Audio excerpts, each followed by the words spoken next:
I lost my father when I was 13. One thing that I did not like, that I heard a lot when I was a young man, was, "You're the man of the house now." As a 13-year-old listening to that, it feels like a lot of pressure. It is difficult for them to, navigate through life if they don't have that father figure or guidance or influence. What's happening today is that we don't have that village. We don't have that community like we did back in like the 50s, the 60s, and 70s, where everyone could be supportive of each other. We live in a disfragmented society at this point, where technology, while it's great and it's done great things for us, it's also, I think, keeping us apart and keeping us disconnected from one another. Real connection is when we can sit in front of somebody and have a co-regulated experience, right? So our nervous system are in contact with each other. Young men are now trying to develop their own ideas around what manhood is based off what information they deduce from society, what messages are constantly bombarded to them through social media, through TV, through radio, through music. So it's easy for them to emulate that caricature of manhood, but it doesn't ultimately result in the things that they want in their life: peace, happiness, joy, being able to make a positive contribution to their communities. For me, as a person who, in poverty, it was those opportunities when people came and took us places and did stuff with us and poured into me that made the difference, because I could see a world outside of my community. That made the difference, because so then now I can believe, that I could do other things, right? I can achieve these things that maybe at one point I didn't even think that even existed.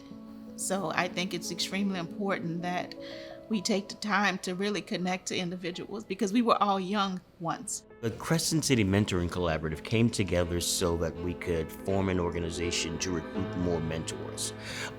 We think we have a unique situation in that, because the groups all do mentorships, but there's a different focus in all, we have more opportunities for individuals to come in where they may fit better, whether that be in sports, whether that be in health and wellness, mentoring, education. We want to make sure that somebody has something that they can bite onto. I don't know what I'd do without basketball, honestly. It saved my life. And I see how it saves other kids' lives by just being engaged in something positive.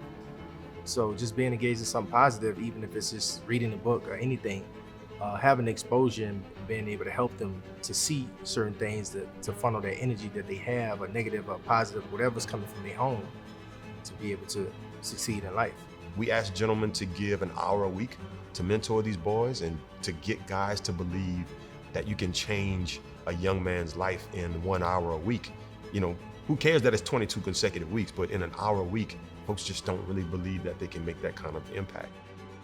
If you genuinely give your time to help someone, that in itself changes their lives.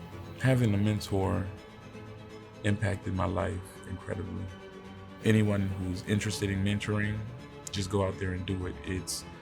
It may feel challenging, but all things that are challenging create a success story. Put aside your whys, put aside your what if, come out, join the collaborative. If you don't even want to join, connect with the collaborative as a way of getting support and services. You might just find out that you would be a great mentor. There are kids out there waiting for you. I think sometimes they believe that they need to have a specific field of knowledge on something to just come in and to be a mentor. It's just important that you care. That's who we need. If you are an individual who is interested in mentoring in New Orleans, you can get in contact with the collaborative and we can lead you to the right place.